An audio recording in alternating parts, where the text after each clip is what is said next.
प्रिय छात्रों नमस्कार। जैसे कि मैं परीक्षा विशेषांक के 4 पार्ट आपको दे चुका हूं, जिनमें परीक्षा उपयोगी फैक्ट हैं 1 से 30 तक फैक्ट होते हैं, और आज मैं उनका 5वां पार्ट स्टार्ट करूंगा, जिसमें पहला फैक्ट है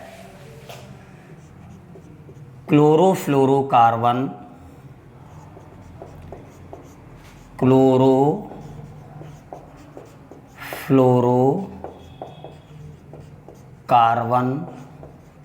ठीक है। क्लोरोफ्लोरोकार्बन के बाद ओजोन का,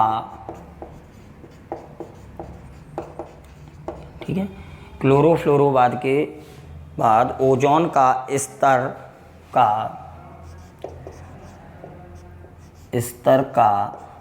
ठीक है, दूसरा क्लोरोफ्लोरोकार्बन के बाद ओजोन का या ओजोन स्तर का, ठीक है, प्रमुख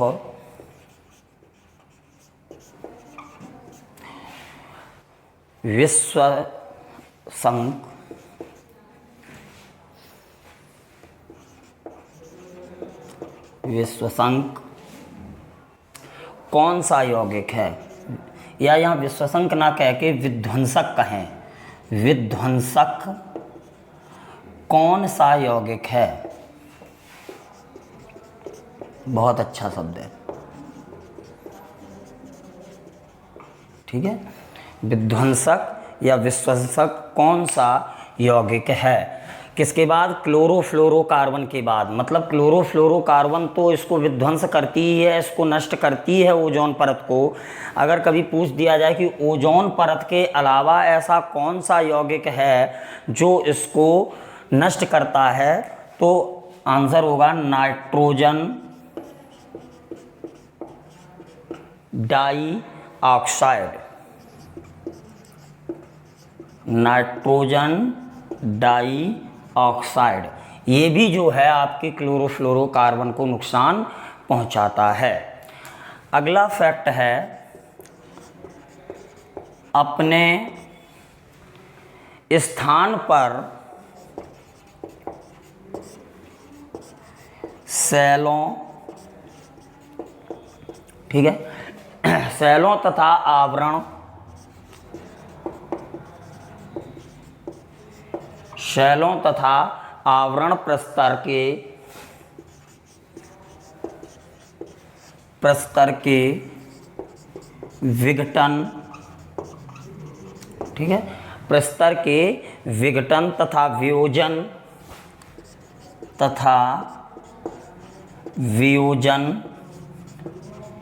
की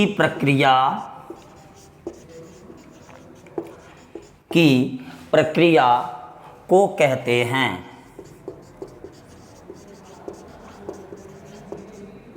ध्यान दें, थोड़ा सा प्रश्न बड़ा हो रहा। फैक्ट अपने स्थान पर सेलों तथा आवरण प्रस्तर के विघटन तथा वियोजन, ठीक है, की प्रक्रिया को कहते हैं या क्या कहा जाता है, ठीक है। तो वियोजन मतलब उसका टूटना, सेलों का किसी आवरण का टूटना या वियोजित होना, ये कहलाता है अपक्षय, वेदरिंग। अपक्षय क्या कहलाता है? अपक्षय, ठीक है। अगला फैक्ट है दक्षिणी पूर्वी संयुक्त राज्य अमेरिका, दक्षिणी पूर्वी संयुक्त राज्य अमेरिका, ठीक है, दक्षिणी पूर्वी संयुक्त राज्य अमेरिका का नरक है, किस नदी को कहा जाता है? किस नदी को कहा जाता है? तो किस नदी को कहा जाता है? टेनेसी नदी को। कौन सी नदी होती है? टेनेसी नदी, ठीक है। इसको जो है दक्षिणी पूर्वी संयुक्त राज्य अमेरिका का नरक कहा जाता है। अगला है पश्चिम बंगाल का शोक। पश्चिम बंगाल का शोक, ठीक है। पश्चिम बंगाल का शोक किस नदी को कहा जाता है? किस नदी को कहा जाता है?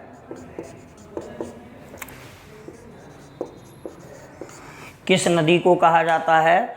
तो पश्चिम बंगाल में दामोदर नदी। कौन सी नदी है? दामोदर नदी। इस नदी को पश्चिम बंगाल का शोक कहा जाता है।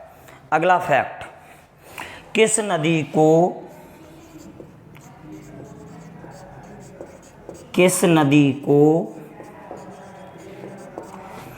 बिहार का शोक, बिहार का शोक, ठीक है, बिहार का शोक की उपमा प्रदान है? उपमा प्रदान की जाती है, या हम कहें किस नदी को बिहार का शोक कहा जाता है? तो कोसी नदी को। किस नदी को? कोसी नदी को, ठीक है। इस नदी को जो है बिहार का शोक कहा जाता है।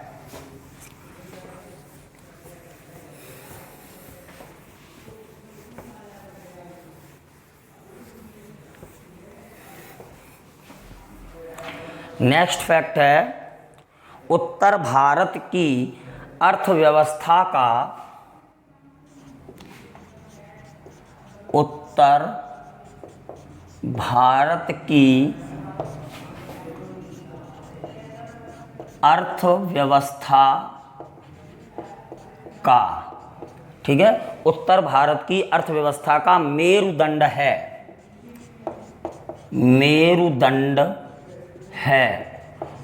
तो उत्तर भारत की अर्थव्यवस्था का मेरुदंड किसको कहा जाता है? गंगा नदी को, गंगा नदी को, ठीक है।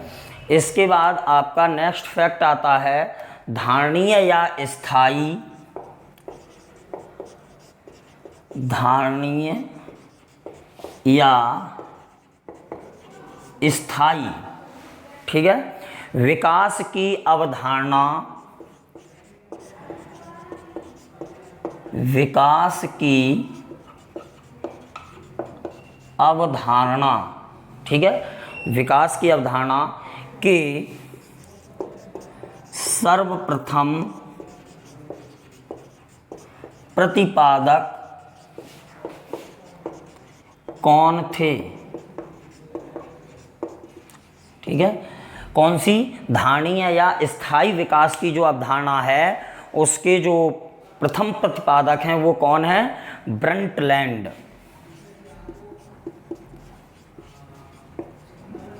ठीक है। इन्होंने 1987 में इसको मतलब प्रतिपादित किया था, स्थायी विकास की अवधारणा को। नेक्स्ट फैक्ट है आपका, स्थायी विकास के निमित्त,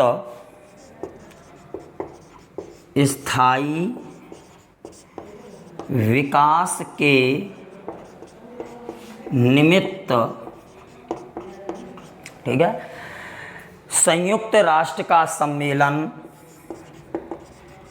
संयुक्त राष्ट्र का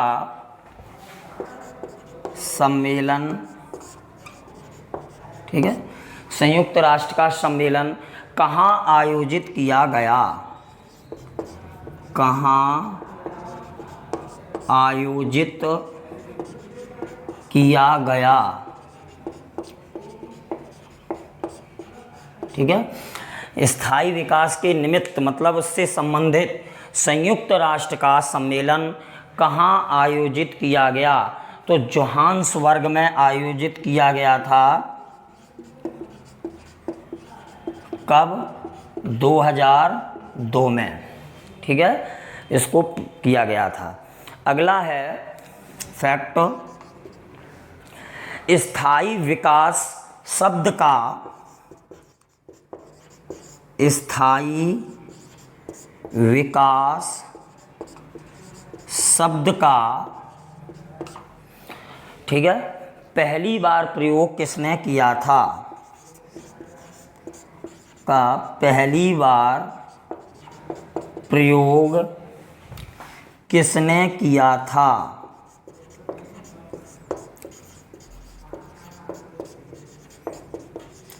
तो स्थायी विकास शब्द का प्रयोग सबसे पहले जो है IUCN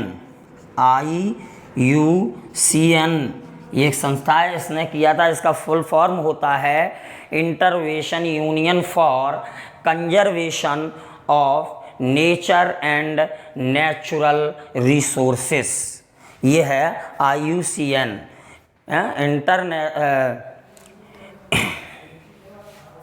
intervention union for conservation of nature and natural resources.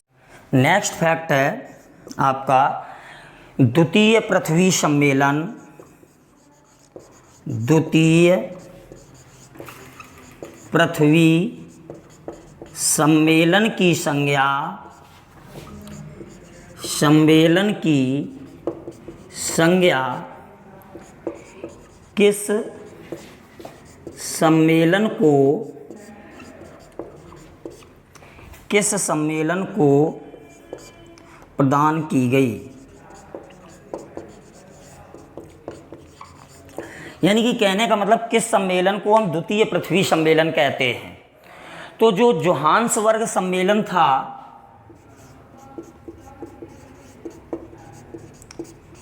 जो जोहान्सबर्ग सम्मेलन था वर्ष 2002 में हुआ था, इसी को द्वितीय पृथ्वी सम्मेलन की संज्ञा दी जाती है। ठीक है, अगला फैक्ट देखते हैं।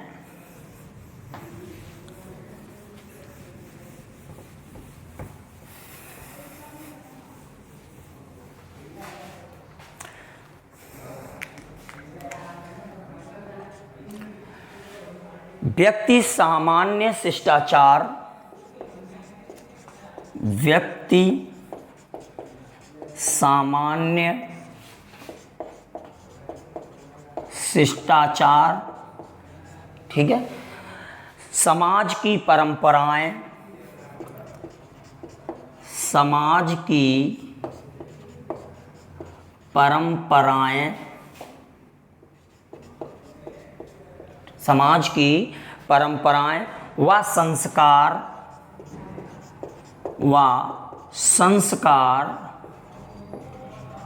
कहाँ से सीखता है, कहाँ से सीखता है। प्रश्न कह रहा है कि व्यक्ति सामान्य शिष्टाचार, सामान्य शिष्टाचार, कोई आया उसे नमस्ते करना, उसका सम्मान करना, समाज की परंपराएं, हमारे समाज की क्या परंपराएं हैं, क्या संस्कार हैं, ये सब व्यक्ति कहाँ से सीखता है, परिवार में रहकर। कहाँ, परिवार में रहकर। ठीक है, नेक्स्ट है एकल परिवार का, एकल परिवार का अर्थ होता है, मतलब किसको हम एकल परिवार कहते हैं। तो एकल परिवार कहते हैं विवाहित युग्म और उनके बच्चों को, विवाहित युग्म एवं उनके बच्चे। ठीक है, एकल परिवार में क्या सम्मिलित होता है, विवाहित युग्म और उनके बच्चे, या हम ये कहें पति पत्नी और उनके बच्चे, या हम ये कहें माता पिता और उनके बच्चे, कोई भी ऑप्शन दे सकते हैं बना के, उसका अर्थ होता है एकल परिवार। नेक्स्ट फैक्ट है भारत में सामान्यतः,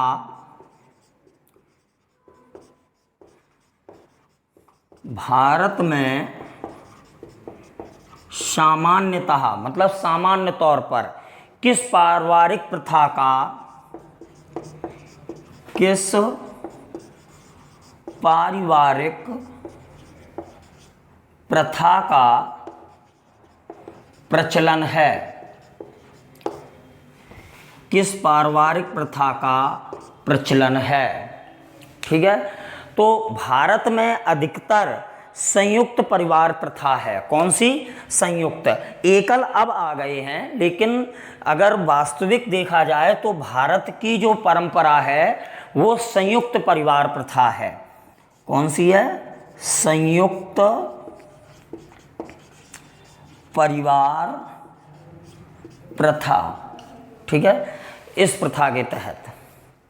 अगला है संयुक्त परिवार के बच्चों का विकास। संयुक्त परिवार के बच्चों का विकास। ठीक है, जो संयुक्त परिवार होते हैं उसमें जो रहने वाले बच्चे हैं उनका विकास किस प्रकार का होता है? किस प्रकार का होता है? ठीक है, तो जो बच्चे एकल परिवार में रहते हैं तो वो तो अंतर्मुखी हो जाते हैं, लेकिन जो बच्चे संयुक्त परिवार में होते हैं वो बहुमुखी होते हैं। उनका जो विकास है वो कैसा होता है? बहुमुखी विकास होता है, क्योंकि उन्हें सभी लोगों का प्रेम, व्यवहार और शिष्टा मिलती है। जैसे चाचा चाची, दादा दादी, इन सभी से उनको बहुमुखी विकास की प्राप्ति होती है। अगला फैक्ट है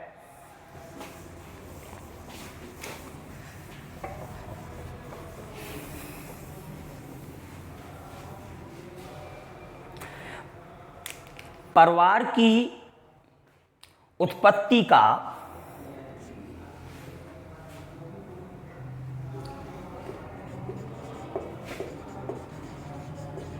परिवार की उत्पत्ति का, ठीक है, परिवार की उत्पत्ति का शास्त्रीय सिद्धांत, शास्त्रीय सिद्धांत किसने प्रतिपादित किया?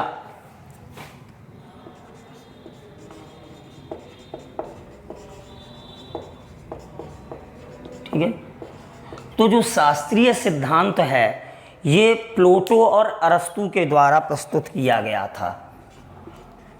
प्लेटो और अरस्तु जो हैं वो शास्त्रीय सिद्धांत के समर्थक थे। ठीक है, अगला फैक्ट बात करते हैं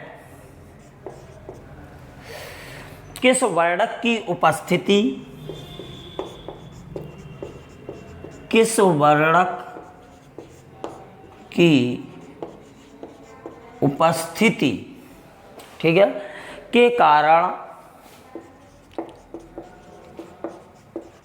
पौधे हरे होते हैं। तो पौधों के हरे होने का राज होता है उनमें पाया जाने वाला क्लोरोफिल। क्लोरोफिल जो पिगमेंट है, जो वर्णक है, इसके कारण पौधे हरे होते हैं। अगला फैक्ट है मानवीय गतिविधियां, मानवीय गतिविधियां, ठीक है, मतलब जो मानव के द्वारा की गई हो, जो पृथ्वी पर, जो पृथ्वी पर, ठीक है, जलवायु परिवर्तन के, जलवायु परिवर्तन के जिम्मेदार हैं। ठीक है, जलवायु परिवर्तन के जिम्मेदार मानवीय कौन कौन से कारक हैं? तो पहला है वनों का जलाना, वनों का जलाना। अगर हम वनों को जला देते हैं तो पृथ्वी पर जो जलवायु है वो परिवर्तित होती है। कृषि क्रियाकलाप,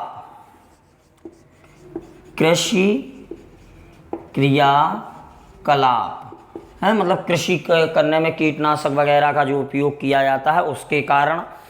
और अगला है एयरोसॉल, एयरोसॉल का प्रयोग।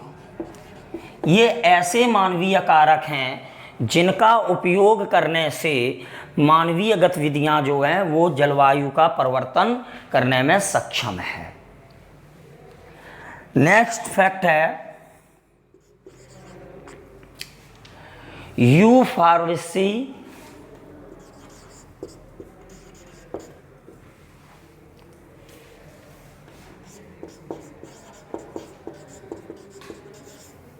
ठीक है, यूफॉर्बिसी फैमिली की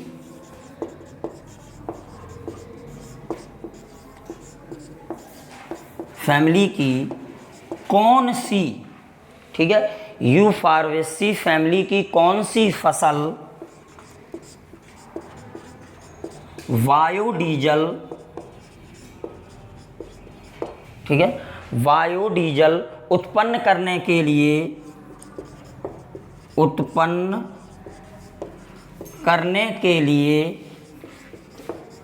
जानी जाती है। ध्यान दें इस प्रश्न पे थोड़ा सा। यूफॉर्बिसी है, यूफॉर्बिसी जो है फैमिली जो है उसकी कौन सी फसल ऐसी है जो बायोडीजल उत्पन्न करने के लिए जानी जाती है। हम अच्छे से जानते हैं कि बायोडीजल उत्पन्न करने के लिए जैट्रोफा का प्रयोग किया जाता है, और वो है किस फैमिली का, यूफॉर्बिसी फैमिली का है। पूछा जा सकता है कि जैट्रोफा किस फैमिली का है, तो यूफॉर्बिसी फैमिली का है। और बायोडीजल किस पौधे से उत्पन्न किया जाता है, तो जैट्रोफा जो है उससे बायोडीजल उत्पन्न किया जाता है। अच्छा, इस पौधे से जो बीज प्राप्त होते हैं उन बीजों से केवल 25 से 30% तक ही तेल निकाला जा सकता है, बाद बाकी और चीज़ें निकल जाती हैं। और यहाँ पर एक प्रश्न और याद रखेंगे, जो कांगी नाड़ा है, कांगी नाड़ा कहाँ पर है, आंध्र प्रदेश में। कांगी नाड़ा जो आंध्र प्रदेश में उपस्थित है, ठीक है, में देश का पहला बायोडीजल संयंत्र लगाया गया था। में देश का पहला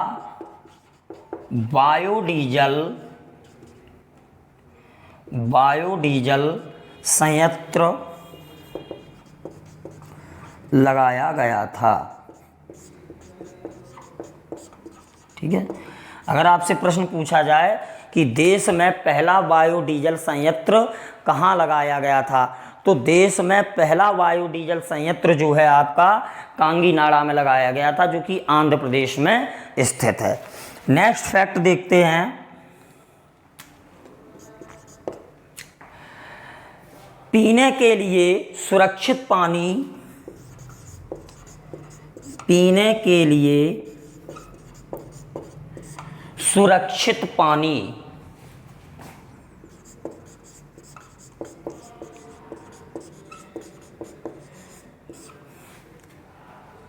को क्या कहते हैं, पानी को क्या कहते हैं। तो बहुत सरल सा आंसर है, जो पीने के लिए पानी सुरक्षित होगा उसको पीने योग्य पानी या पेयजल कहा जाता है। क्या कहा जाता है, पीने योग्य पानी या पेयजल। अब बात आती है कि जो पेयजल है वो पृथ्वी पर कितना उपस्थित है, तो पृथ्वी पर 0.65% पीने योग्य पानी है, जो केवल ड्रिंकिंग किया जा सकता है, जिसको पिया जा सकता है, साफ नहीं, केवल पीने योग्य। तो पीने योग्य पानी की जो परसेंटेज है वो 0.65 है। ठीक है, नेक्स्ट प्रश्न है,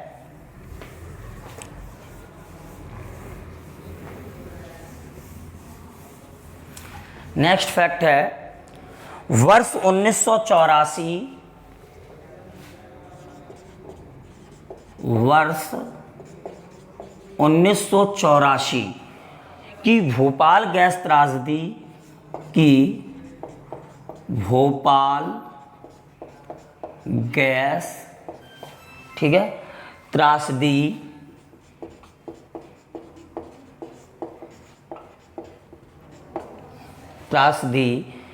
किस गैस के रिसाव के कारण हुई थी?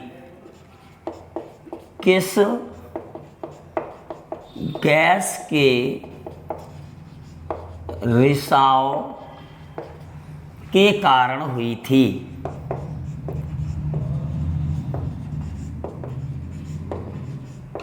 तो सभी को मालूम है, मिथाइल आइसोसाइनेट, मिथाइल आइसोसाइनेट,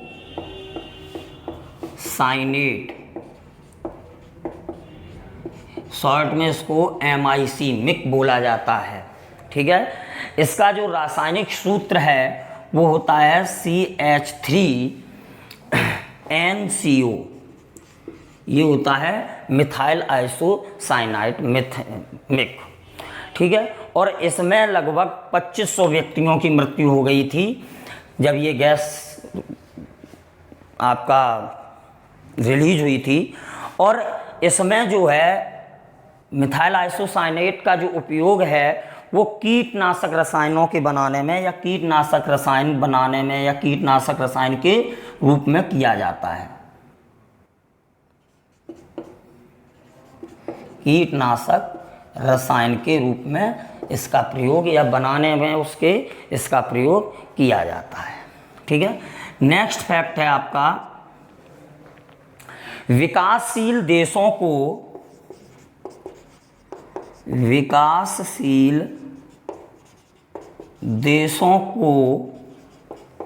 ठीक है, जलवायु परिवर्तन का सामना, जलवायु परिवर्तन का सामना, ठीक है, जलवायु परिवर्तन का सामना करने हेतु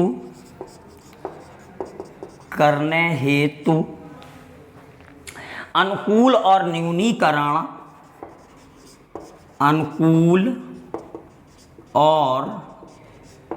न्यूनीकरण पद्धतियों में सहायता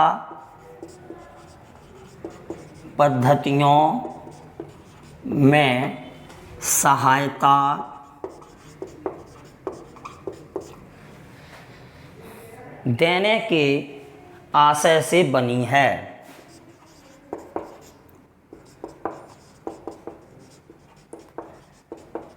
आशय से बनी है, ठीक है। विकासशील देशों को जलवायु परिवर्तन का सामना करने हेतु अनुकूल और न्यूनीकरण पद्धतियों में सहायता देने के आशय से क्या बनाई गई? हरित जलवायु निधि। क्या बनाई गई थी? हरित जलवायु निधि। इसका निर्माण किया गया था और इसको शॉर्ट में कहा जाता है GCF फंड है, निधि, ठीक है। हरित जलवायु ग्रीन क्लाइमेट्स फंड जो बनाया गया था वो किसके लिए था? विकासशील देशों को जलवायु परिवर्तन से सामना करने के लिए, ठीक है। अगला फैक्ट आता है, विश्व का पहला देश जिसमें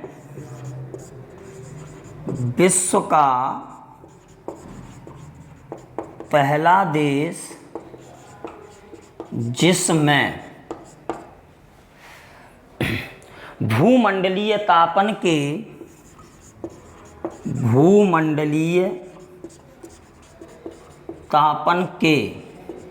ठीक, वैश्विक भूमंडलीय तापन के प्रतिकरण के लिए, ठीक है, कार्बन टैक्स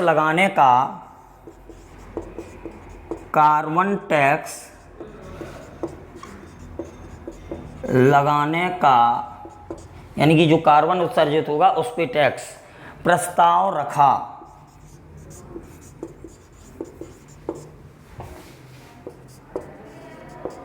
ठीक है, तो सबसे पहले जो है न्यूजीलैंड ने इसका प्रस्ताव रखा था। किसने? न्यूजीलैंड ने। ठीक है, अगला है क्वेश्चन,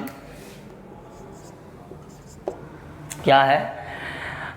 अधिक समय तक सूर्य के, अधिक समय तक सूर्य के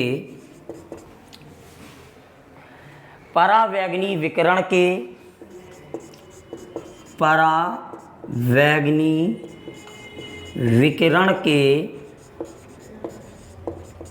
जो अल्ट्रावायलेट रेज हैं उसका शरीर पर पड़ने पर, शरीर पर पड़ने पर, अगर वो शरीर पे पड़ रहे हैं, हो सकता है। तो एक तो हमें मालूम है कि अगर पराबैंगनी किरणें ज़्यादा देर तक पड़ती हैं तो स्किन कैंसर हो सकता है, त्वचा कैंसर हो सकता है। दूसरा, यहाँ डीएनए में आनुवंशिक उत्परिवर्तन हो सकता है। क्या हो सकता है? डीएनए में आनुवंशिक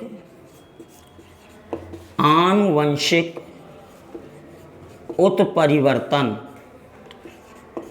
ये प्रश्न पूछा हुआ है इसलिए इस ऑप्शन को पहले लिख रहे हैं। डीएनए में आनुवंशिक उत्परिवर्तन या त्वचा कैंसर की भी संभावना रहती है।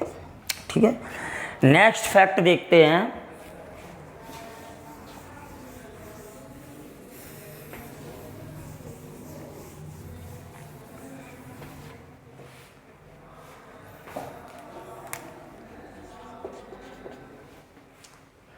ओजोन परत की क्षीणता के लिए, ओजोन परत की क्षीणता के लिए उत्तरदायी गैसें,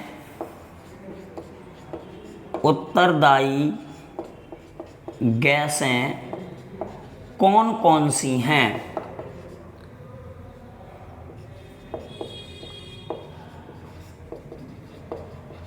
तो ओजोन परत की क्षीणता के लिए जो उत्तरदायी गैसें हैं उनमें पहले एक तो हमें मालूम रहती है CFC। ठीक है, अभी एक हम पढ़ा चुके हैं नाइट्रस ऑक्साइड, नाइट्रस ऑक्साइड, ये भी उत्तरदायी है। ठीक है, अगला है ट्राइक्लोरोएथिलीन, ट्राइक्लोरोएथिलीन। ठीक है, इसके अलावा हेलोन, और इसका नंबर है हेलोन का 1211, ये भी उत्तरदायी है। अगली है हेलोन 1301, हेलोन 1301। ये गैसें जो हैं आपके ओजोन परत की क्षीणता के लिए उत्तरदायी बनी रहती हैं। ठीक है, अगला प्रश्न है,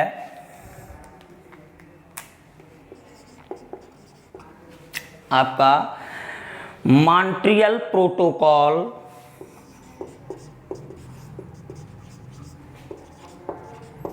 मॉन्ट्रियल प्रोटोकॉल, ठीक है, किसके क्षरण से, किसके क्षरण से, ठीक है, संबंधित है?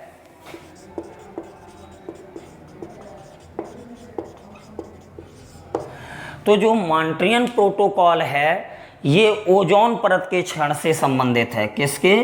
ओजोन परत के, ओजोन परत के क्षरण के लिए उत्तरदायी है। अगला है दूध से दही बनना, दूध से दही बनना। ठीक है, है, यानी कि किस प्रकार की ये क्रिया है। तो दूध से दही बनना एक रासायनिक परिवर्तन है। कैसा परिवर्तन है? रासायनिक परिवर्तन। अब नहीं साहब, रासायनिक परिवर्तन क्या होता है? तो भौतिक परिवर्तन और रासायनिक परिवर्तन दो तरह के परिवर्तन होते हैं।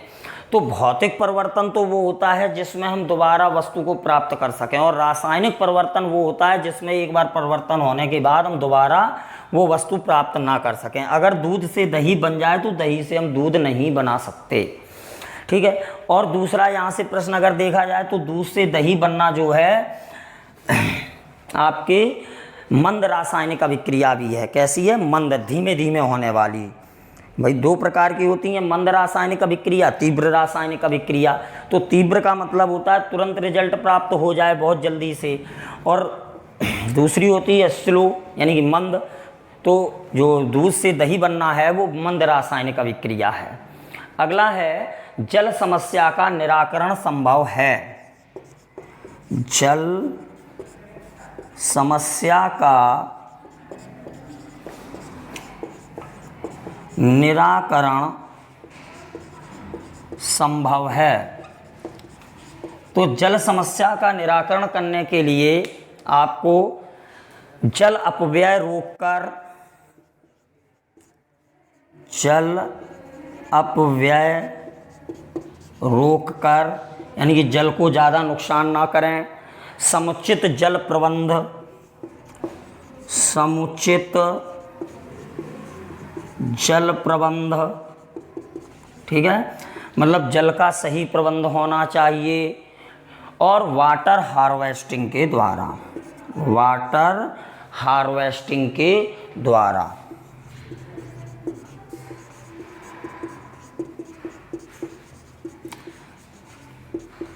ये सारे कारण हैं जो आपके जल समस्या का निराकरण कर सकते हैं। नेक्स्ट फैक्ट है रक्त का थक्का बनने में सहायक है। रक्त का थक्का बनने में सहायक है।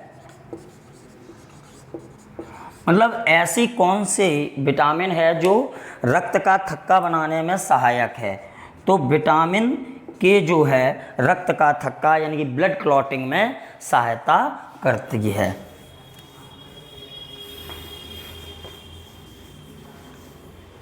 नेक्स्ट फैक्ट है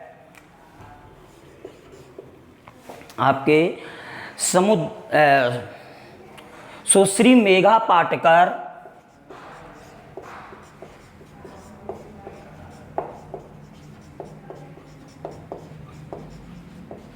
ठीक है, मेघा पाटकर का संबंध किससे है? ठीक है, तो मेघा पाटकर का संबंध जो है पर्यावरण संरक्षण से है। किससे है? पर्यावरण संरक्षण से। ठीक है, कभी पूछ दिया जाए कि मेघा पाटकर का संबंध किससे है, तो पर्यावरण संरक्षण से। अगला है गुरुत्वाकर्षण बल की अनुपस्थिति। गुरुत्वाकर्षण